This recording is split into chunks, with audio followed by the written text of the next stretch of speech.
Hello everybody, how's it going today? Glowplasma231 here, back in day tagging off an Amagami Sister chapter number 186. This chapter's titled 186 Not Tying the Skies Together, Ascent. And let me just go and put this out there right now. This is going to be a little bit of a shorter video today. I know I've made like a few short videos on this series. I think like the last video in chapter number 185 was like 15 minutes or so.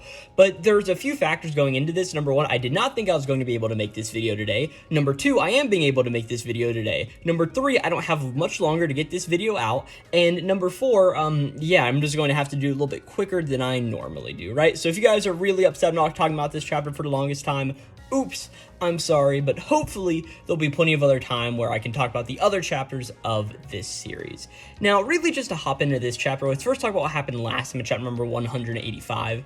And that was Uryu finally giving his answer to, of course, Asahi, Yahe, and Yuna, of course, what his goal wants to be, and which out of the three of them that he wants to marry at the end of the day. Of course, the big answer that the series has been building up towards since chapter number 1. I guess really since chapter number 2, being that chapter number 1 was mostly just like, oh, you've got to live here. And now you learn that you have to marry one of these three, right? And now we're finally at this point of Uryu making his big decision, right? Well, of course, the big idea was Uryu said, like, hey, my goal is I want to marry all three of you. And he's like, I'll make all three of you happy, and repeats the word three, like, 18 times. It's honestly really, really funny, right? And that is where we start off this chapter, number 186, Ascent, as pretty much Uryu's just, like, kneeling on the ground, being like, hey, I love all three of you, so I want to marry all three of you, and I'll make all three of you happy, right? And I just really do like how all of the girls have a lot of very different expressions on their faces. Yuna is very much like, oh, this is honestly sort of what I expected, and Asi and Yahe are a little bit more like, oh, what do you mean, right? As we sort of go into one of the better parts of this chapter, that is Uryu legitimately just thinking to himself about what his time here at the shrine has really meant to him, right? As Uryu just goes like, hey, I don't need anyone's help. I don't wait for others to make my wishes come true, I do it myself. I'm a strong person who can do anything on my own. I repeated these things over and over to myself. But at the end of the day, I was just acting tough. I put on a strong front, desperately trying to hide my weakness and insecurities. And in the end, I was afraid to trust anyone or anything, because that trust I had might be broken. It wasn't just the gods I lost my faith in. It was family, friends, lovers. I even lost faith in the person I used to pray to every day. In myself. At least, that was until I met 3 Miko sisters at the shrine. Even though I was bitter to the core, the sisters accepted me. They gave me the chance to feel close with someone I thought I'd never feel that feeling again. And even in a world where we had no ties of destiny, they still managed to entwine our threads. Because the 3 of them were in my life, I started wanting to believe again. In the gods, in others, in myself. It's no exaggeration to say that the 3 of you saved my life. As I really just like a lot of the imagery that we get here of just like a young Uryu studying and like going into his Kyoto University like exam book, like looking into all of this. And then the other panel is just very young Uryu, just holding all of those paper cranes that he made for his sick mother all that time ago, until eventually we get to Uryu, the end of Uryu's speech here, where we just see a really nice panel of the 3 sisters all grown up, sort of cradling around a young Uryu, folding those cranes, and just showing him how life can be so much better than being locked in a deep, dark corner. And it's honestly a really nice image that we see here, and probably the thumbnail image if I had to guess at this point in time, right? But either way, Uryu then starts to speak out loud, and he just says like, hey, I want to keep trusting in you 3. I want to be with you 3. I want to dedicate my entire life to you 3 from the very bottom of my heart. I want to tie a knot with all 3 of you.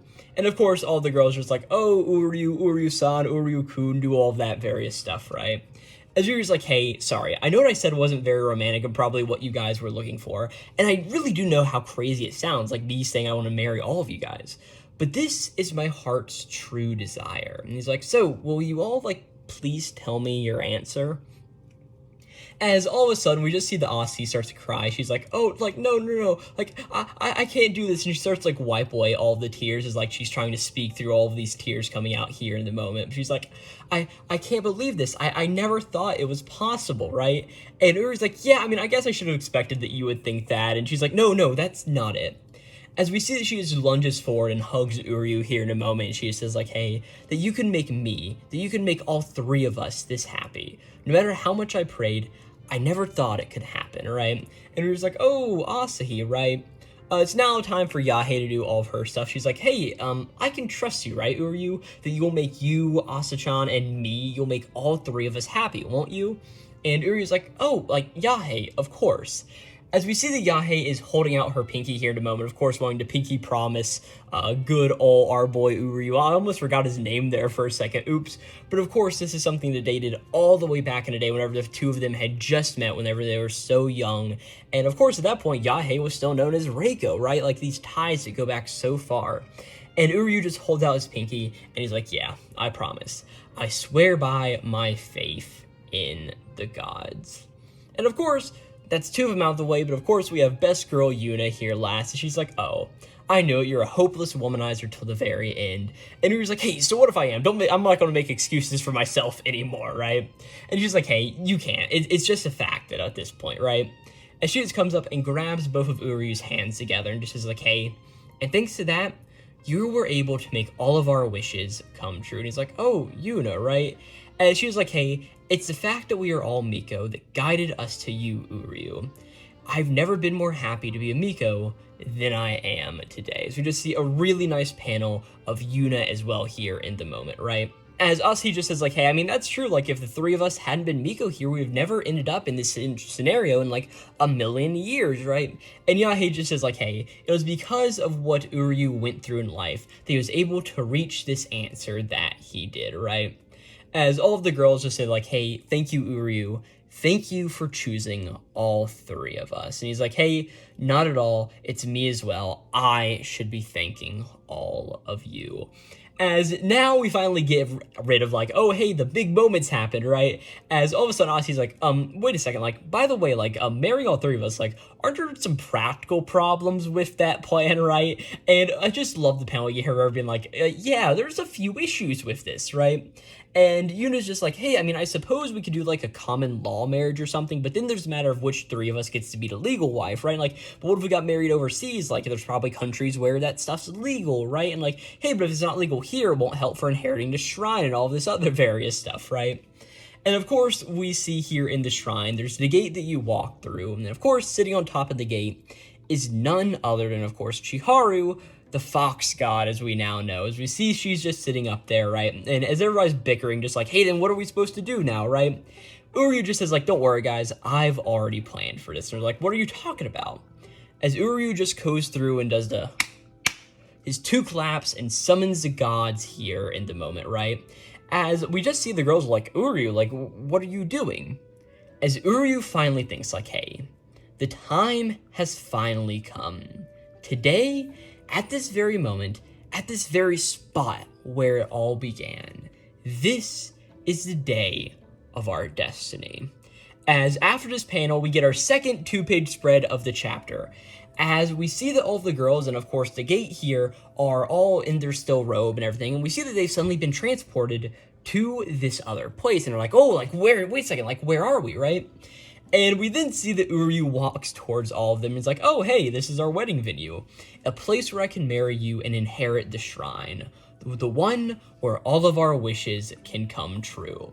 We'll have our own private wedding ceremony right here, right now. As we cut around to Uryu, and we see, of course, now he's in the traditional Shinto-like garb for the husband in a marriage. And, of course, behind him is none other than the girl's mother, but also the fox devil. Or not fox devil, the fox god. This is, like, the exact opposite thing I'm thinking about. Like, what am I doing here, right? But that's where we end off this chapter on this note of, hey, look at this. Things have accelerated, right? Like I said, this is going to be a little bit of a quick video, so I don't really have a whole lot of final thoughts to say about this chapter, besides, like, hey, it was just really nice sort of seeing Uryu's monologue in the beginning and being like, hey, I thought I was a person who could stand on my own, do whatever I want, but over time I realized that I needed other people and that just relying on myself was really getting me nowhere. I was afraid to trust anybody, to trust anything, and it's just like I thought I was broken, and that was until I met these three and they changed my entire outlook on life. And legitimately, I can understand how Uryu feels here, because I've definitely thought about this in the past of like, I feel like I'm not doing anything, like I feel like I'm confident and I'm able to do all this stuff on my own. But whenever other people are around who can push you further, spur you, and teach you that there's a better way to live life, it's truly just a better way to do it at the end of the day. And I just really do like Uryu's whole thing, and of course the callbacks we have in this chapter, like the Pinky Promise, and just all the beautiful imagery we have. Of course, there's a moment when all the girls are just like slowly talking like, hey, are you sure that you'll be able to do all of this? And of course it eventually devolves into the comedy of like, hey, this doesn't make much sense. Like, this is like a random thing to be talking about here all of a sudden. And then, of course, Uryu in that second two-parade spread just being like, hey, I've planned this out. I know how we're going to be able to do this, pretty much. It's a pretty cool thing, and one that I definitely do enjoy. But yeah, with all that away, I really don't have too much else to say about this chapter. Again, I'm sorry it was a short one, but sort of how time permitted it this week. But either way, or I guess today, like, I've done, like, what is this? This is a 6th video in the row on this channel of this series, right? But either way, if you did enjoy the series, I've covered it a good amount of times here on the YouTube channel. I think this is like video number 11 in this series, and if it's not, no, this is video number, I don't know what video number this is. We're actually going to go to YouTube real quick because I do all the rest of stuff. But if you did enjoy, there will be a playlist link of all of these videos here in the description box of this video, along on the end card of this YouTube video as well. So go check all that there. I cover plenty. This is the 12th video in this series on the channel. That's what it is, right?